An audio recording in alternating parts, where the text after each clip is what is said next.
Hi, we are coming to you live from South Africa, Stellenbosch.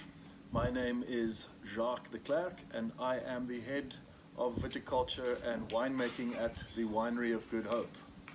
We are a medium-sized winery based in Stellenbosch, and our vineyard operations cover various parts of the Western Cape, and we believe in making minimal intervention, fresh, elegant styles of everyday drinking wine.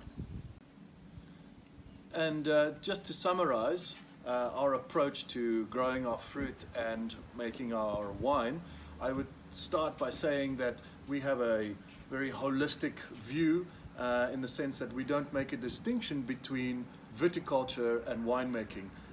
We see them as two halves of the same thing, and we employ things like natural pest control in terms of our vineyard management.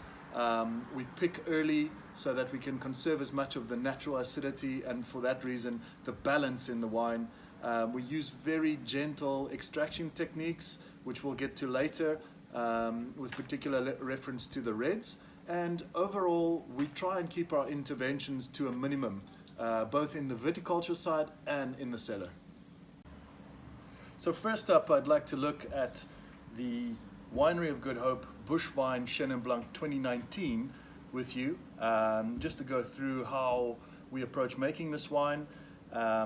It is called Bush Vine Chenin for a reason, and the reason is that it is grown exclusively from bush vines. Now, a bush vine is a vineyard that is planted without trellising wires or poles or anything like that. It's basically just a vine sticking out of the ground. And it grows typically like a bush. And that means that the fruit is carried within the bush, away from the direct sunlight that you might find in a trellised vine.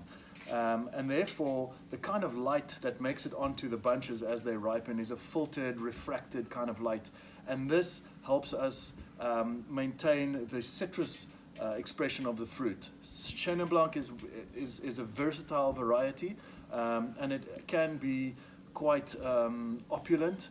In this particular wine, we wanted to keep it quite restrained. So we're looking for a very fresh, lean expression of the variety. I like the fact that this has got some tension, but it's also quite generous in its in its presentation of the fruit. The nose shows a bag full of citrus, lime, lemon, and a little bit of quince. The palate is well-rounded. I think that the acidity is a major aspect of it, and it helps to keep the whole thing fresh and taut towards the finish. So next up is the Winery of Good Hope Unoaked Chardonnay 2019.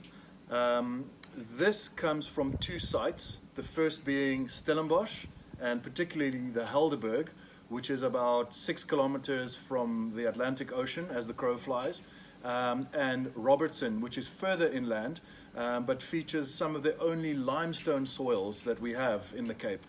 Now, the maritime influence that we have in the Helderberg is important because it means that we have cooler daytime temperatures and therefore lower pHs and higher acidities and a very fresh expression of the Chardonnay grape.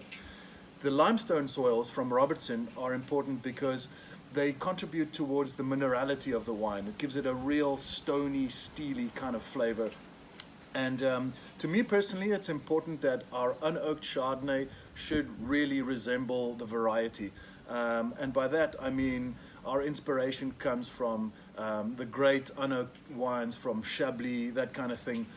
We don't use any inoculated yeasts. I don't want the wine to take on a fermentation character. It must really look like the fruit. And so it's a tank ferment, no inoculated yeast, all natural. And we leave this wine on lees for about 7 to 8 months just for it to build a little bit of texture. And the result is something that I think sums the variety up quite well in South Africa. It's got quite a complex nose. Citrus, lemon, that is the main sort of highlight of the nose. But beyond that, there's also a little bit of a brioche character. The palate is very crisp and lean again, which is a feature of all of our Winery of Good Hope whites. And then there's a real tang in the finish, which is both rewarding and refreshing. Banger of a wine.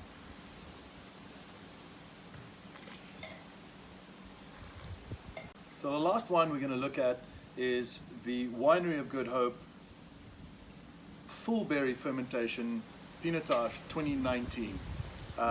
It's a wine that I enjoy myself making and drinking a lot. I think that it's a snapshot of what can be done in South Africa with this variety. Pinotage has quite a checkered past, but I think our understanding of the variety is coming on in leaps and bounds, and each year the wines are starting to improve.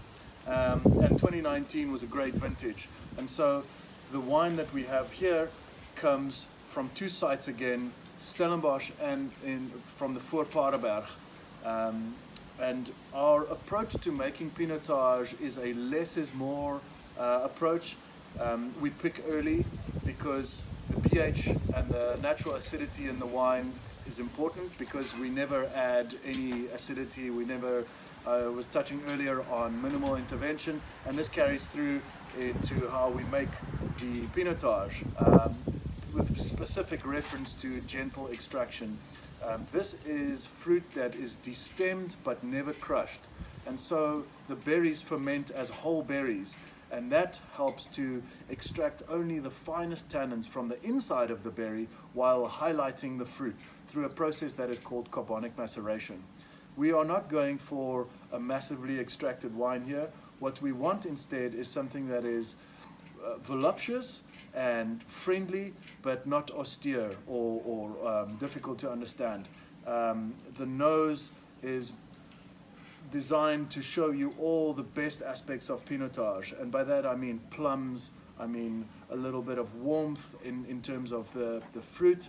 I also like the juiciness that the wine displays, and then the palate follows through with the same themes. It's juicy, it's fresh, it's not awkward or difficult to understand, and it's a very rewarding red wine.